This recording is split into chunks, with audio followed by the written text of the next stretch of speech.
They drop everything at a moment's notice to come help rescue and save the day. Houses caught on fire, cats stuck in a tree, car crashed on the interstate, or boating accidents in the water. Firefighters spend 24-hour shifts as a unit, working together, training, constantly preparing, and of course eating.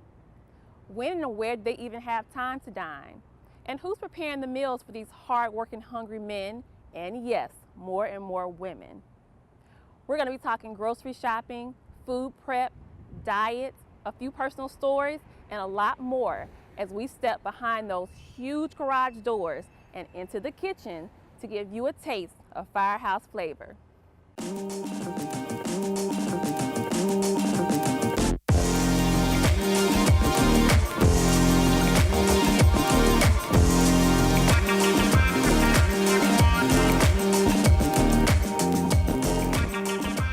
Welcome to Firehouse Flavor. I'm your host, Shauna. Today we are at station number 209 in Alexandria, Virginia, in the Potomac Yards area. And our featured fireman today, our fireman chef is Stephen Smith. And Stephen, what are we cooking today? I'm gonna make carnita tacos with cilantro, lime rice, and refried beans. Okay, sounds delicious and right on time. And how many people are we cooking for? 8 people. And how long will this dish take? It'll take about 3.5 hours. Okay, we got 3.5 hours to get this done. We have a lot of firemen and women who are waiting to eat. So let's go ahead and get cooking.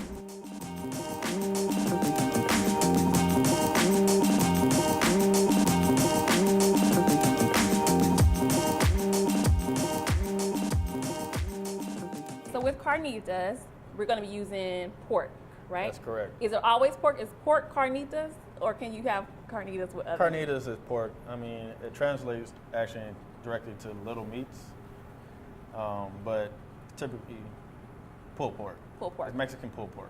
Gotcha. So we'll be using pulled pork, and I see we have it sitting over here. Now, how large is that unit? This particular one is 10 pounds, almost 10 and a half. Okay, and you think that will feed everybody today, or will you have leftovers? It should feed everyone today. Once it cooks down, you yield about 40%, so we'll have it probably around 6 pounds left. Who determines who's going to be the chef for the day, or do you have one per shift, one per, like, how does that work on who's going to cook what, when? How do you all decide that? So, every morning we have our morning meetings, we get together at the kitchen table, talk about the daily plans and stuff like that. And at that point, we usually decide what we're going to do with meals for the day. If we have a lot going on, we may be individually doing our own things, as far as maybe the engine might be eating separate, the truck might be eating separate. Same for the medic unit. Really depends on the schedule, but if everyone's eating as a group, we'll decide and we'll say, who's in. Everyone pulls out their money. We usually have a daily set amount, and at that point we pick a cook. Usually ends up being me or somebody else. Okay. But everyone tries to pitch in for the most part. Is there anybody in your shift who does not cook? We have a couple. We have a couple who they haven't got there yet. They can cook, but they're scared to cook for other people. Other people. Yeah. Okay, gotcha. All right. So what's next with the pork? So with carnitas, you want to, like I said, you want to leave some of the fat, but what we're going to do is try to trim this. This is a bone-in pork shoulder. I'm going to try to cube this as much as possible, up to about 2 inches. Okay. And we're going to try to get as much meat from the bone as possible.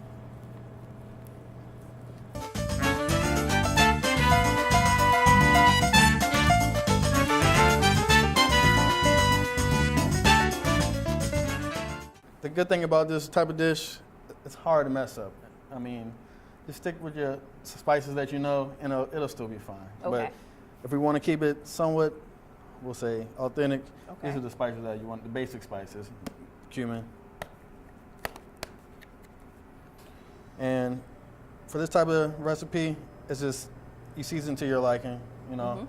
You could do the whole tablespoon, teaspoon thing, but authentic, they're just mixing it up, Okay. You don't have to be precise per se.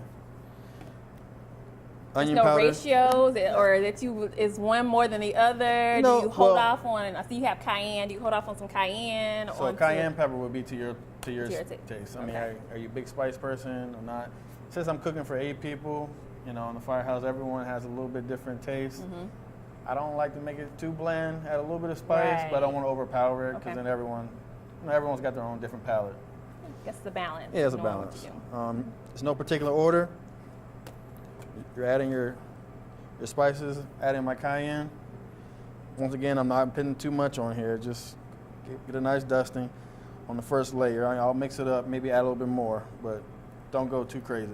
Because you don't want to overpower the recipe anyways, you know? Okay. You want to be able to taste the meat a little bit. Sometimes I'll just use fresh onion, diced onion. But for today, I'm going to use onion powder. Not a true ratio, but just remember this is a powder, so it can't overpower it. A little more intense flavor than regular onion. Yeah, exactly. That's good to know that you can bring in, because I love onions. I have a bag at home now that I need to use on something, so might as well have some extra onions. I'm a big onion person as well. Black pepper. I mean, you can use black pepper pretty much everything, right? Yeah, I mean, absolutely.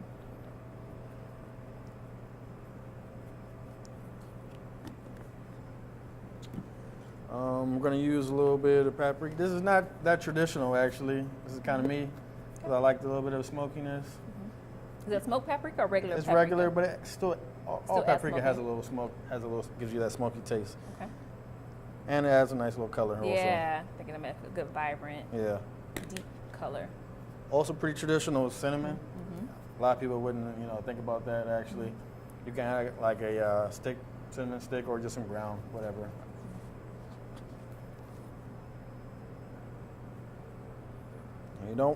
I would actually say with the cinnamon, you don't want to probably overpower with that.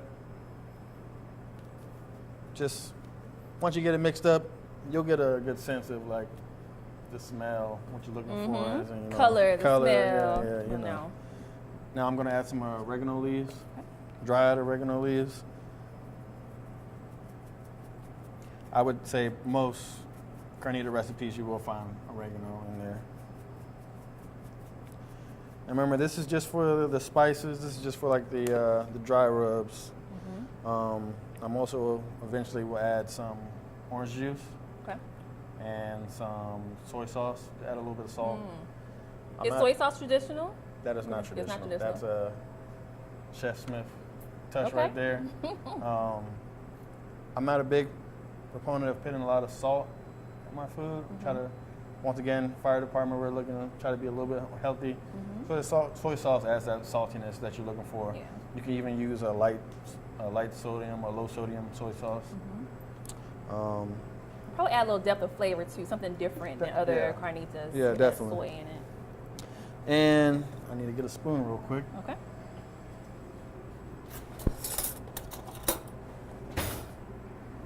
So we've used everything already: cayenne, onion. We got the cayenne. We got ground cinnamon, black. Cayenne, paprika, oregano. At the end, I'm going to add some bay leaves. Okay. Now, garlic. There's once again, I'm a garlic person. Me too. I love onions and garlic. I think it makes everything better. Yes. So you use as much as you want on there, Want to affect your blood pressure? Even though no, it's exactly. good for your blood pressure. It'll clean you out. It's great for you. Absolutely. So no adverse effect. Exactly. And once again, this is a pretty easy recipe. It takes all the spices well. Once it gets slow roasted and everything, trust me, don't be scared about this recipe. It's very easy. Yeah, it looks easy enough. Again, I just go to the restaurant and order. I've never tried to do this at home. So. You can make this at home. This is real easy. All right. I'm going to actually mix it up now. Okay. I'm going to grab some more gloves. Now, where did this recipe come from? Where did you learn how to cook carnitas? Because what is your background? You're from the local area, right? That's correct. I mean, so I'm from the DC area. If you're from here, you know that we're a pretty diverse area. Yeah. I grew up with all different types of people: Hispanic, Indian, Asian. We have a large Hispanic population here. We don't have a lot of Mexican people here actually in this area. A lot of people are from El Salvador, Honduras, Guatemala, but pretty much anywhere you go, everybody loves tacos, right? Absolutely. So carnitas is pretty much a favorite for everyone. Personally, I'm a big pulled pork person. I do a lot of smoking during the summer. Absolutely. Smoke my own meats and stuff like that. And carnitas is just Mexican pulled pork, essentially. So I got into making it because I was trying to find something else, a different recipe, not traditional, not just salt, pepper, the American barbecue. Right. Vinegar. All the basic stuff. Yes. I am well aware of pork. I am from Tennessee. So barbecue is our thing. Yeah. So I grew up on pulled pork. So carnitas is just a nice way of having another pork meat. Yeah, exactly. A dish to cook. So you just want to mix this up real good. Let's get everything coated. Right, let me know if you need anything else. I don't mind. Yeah. We can add some more onion powder. Yeah, there you go. Thank you. Probably some more black pepper also.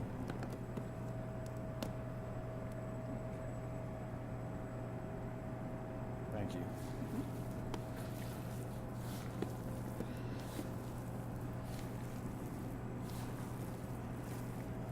So my personnel today, they're not big spice people. Okay.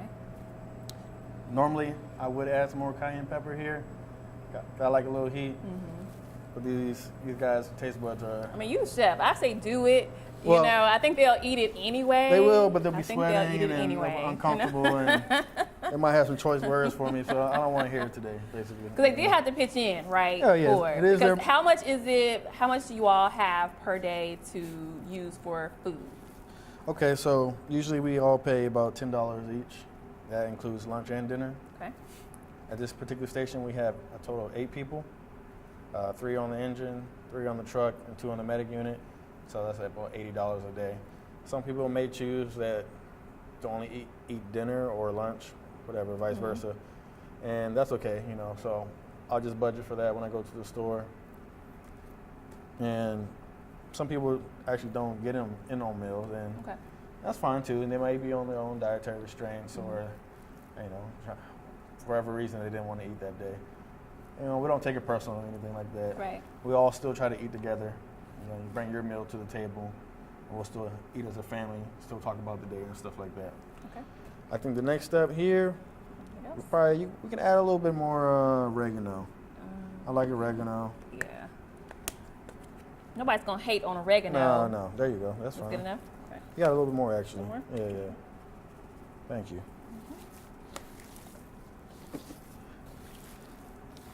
With this dish, as long as you smell pretty good. Yeah, that cinnamon really. Yeah, the cinnamon, right? Yeah, it makes it different. As long as you don't add too much salt, you'll be okay with this. I mean, Did we even use? we haven't no used salt. any. No We salt. haven't used any. We're gonna get our salt from the soy sauce. Okay. You can use salt if you're going to. I would use kosher salt, but you really don't need it. I mean, Gotcha. grab the soy sauce for me. It's actually in this cabinet right here. This one. Okay. Yep, Is that's just this it. one?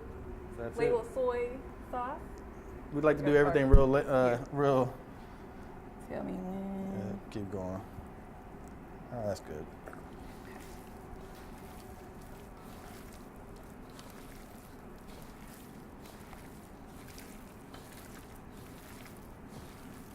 So now you said soy sauce and orange juice are the next things that are That's- going in here. That's correct. Orange juice now or orange juice after it cooks some? No, we can do the orange juice now to let it sit in there a little bit.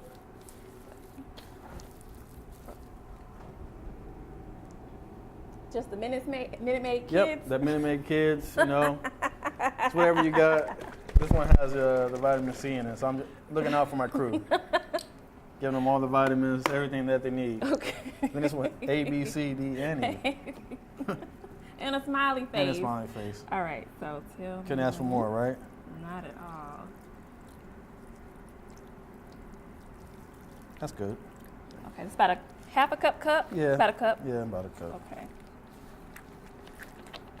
And the soy sauce, that felt about a quarter? Yeah. About a quarter of a cup, maybe? I guess Yeah. you can add depending on what your taste buds are. Exactly. And also depends on how much meat you have. Okay. These measurements, that's why I said they vary. It depends on how much you're cooking, And what's the goal? Do you just want it to be a little bit moist? Is the fat going to render, or are you putting any more liquid? So you want this to be a pretty moist dish. This is supposed to be moist, tender, juicy. Eventually, we're going to have to cook it at a high temperature, so it's really important that you get it nice and moist beforehand while it's slow roasting and stuff like that. Okay. Then we'll crank up the heat. We got in the orange juice already marinating and stuff like that. If you have time, I would let this go ahead and sit. It would sit 20 minutes or however long you want to have it marinate for. Okay. When you're ready to throw this into the oven, you want to go ahead. I have some unsalted chicken broth over there behind us, directly behind us. Okay. I'm not going to put it on there now, but I want to show it to you. It's pretty important that, once again, if you're watching your sodium or you just want to be health conscious in general, use that. So go for the unsalted. Also, another thing is the chicken broth has a lot of sodium, and if you weren't aware, it will change the taste of the dish. You don't want it overly salty. Okay. Just enough. So we're prepped. Marinating right now. The next step will be going and put into your dish, however you want to do it. You can put it in a pot or Dutch oven. For time's sake, you can use the Instant Pot. Today, we actually are going to use the Instant Pot. Sounds like a plan. Sound good? All right.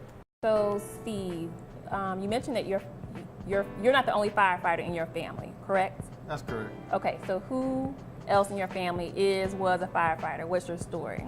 Well, currently, I have a couple cousins that are firefighters. However, my father was a firefighter. He was actually a chief in our Arlington County, and my grandfather was actually a founder of a volunteer house in Arlington County as well. It's a historically landmark fire station now, Station 108 on Halls Hill in Arlington, Virginia. So basically, I come from a fire family. And you mentioned your grandfather. Do you know what year that he?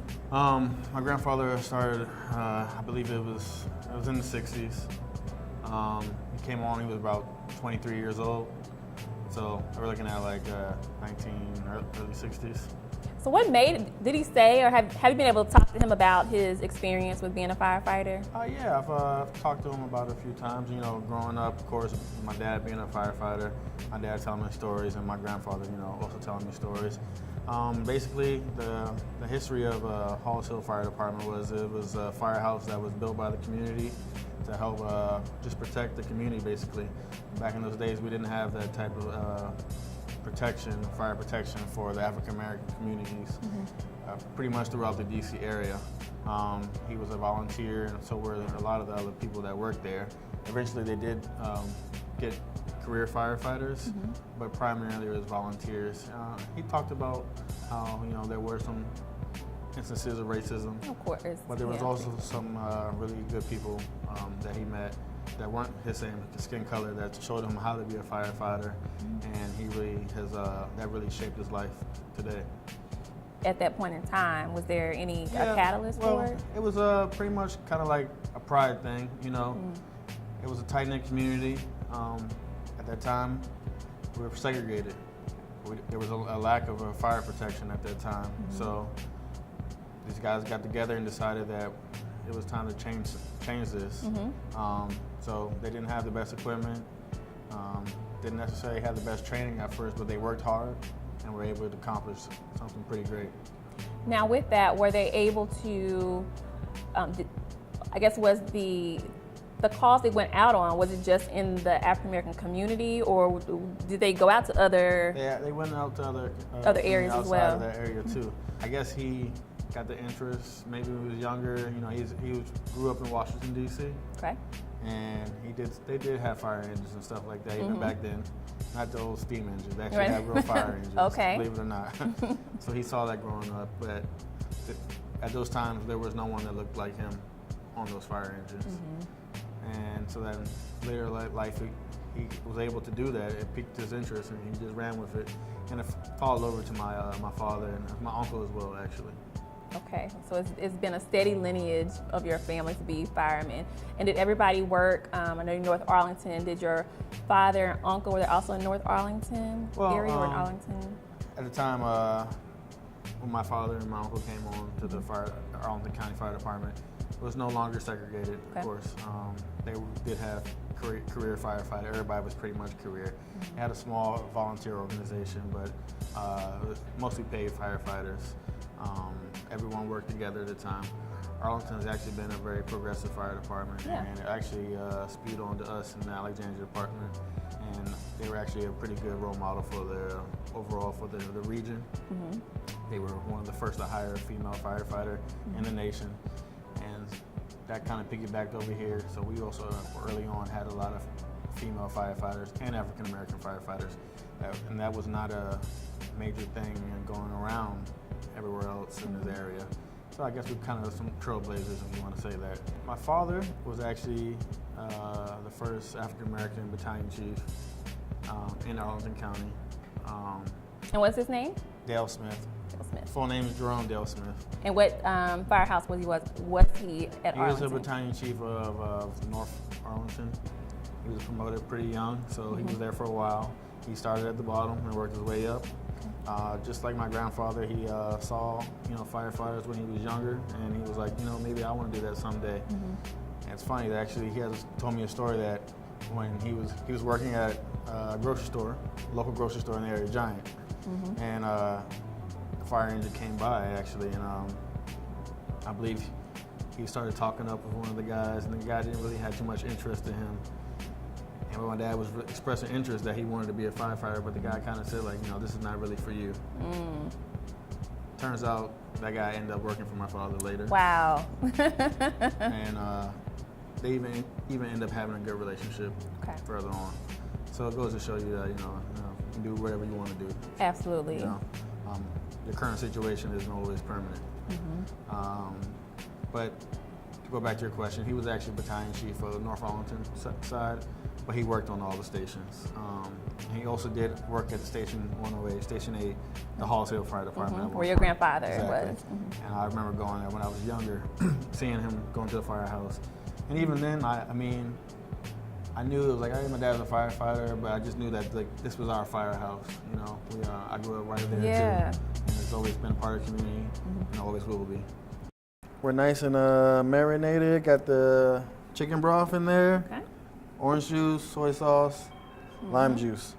Now we're gonna go ahead, put into the Instapot. So putting the carnitas in here, and the last touch to most dishes that I like to make has a bay leaf.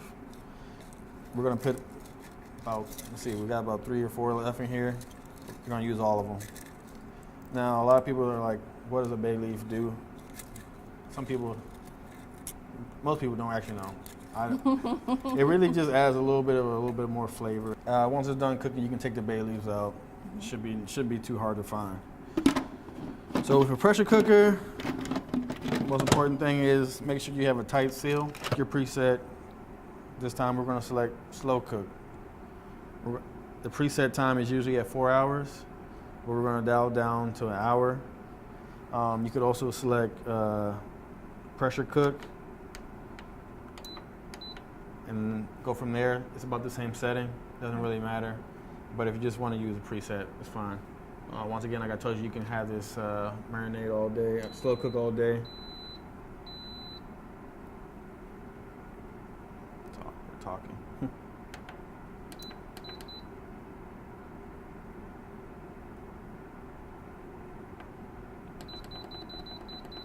If you are using a pressure cooker, remember you have to account for the build-up time, which is about 10 minutes usually. Put your time on here. Make sure you slide your vent over to sealing. It's pretty important. Don't want it over the vent because then it won't pressurize. Okay, so it has to be closed. It's closed kind of right now. It's closed, exactly. And you want this red pin to be down. Gotcha. It's kind of a set it and forget it thing. All we do now is just wait. Okay. Good to go.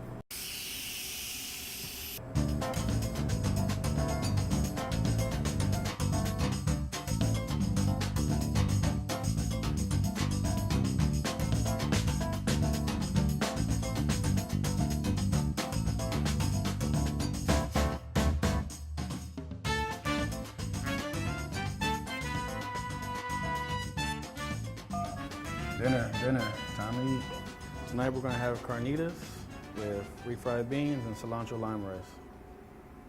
Well, that's how station number 209 in Alexandria, Virginia keep our first responders fit and ready to save the day at a moment's notice. Thank you all so much for joining us. And in the meantime, go get to know your local firemen and women, and we'll see you later.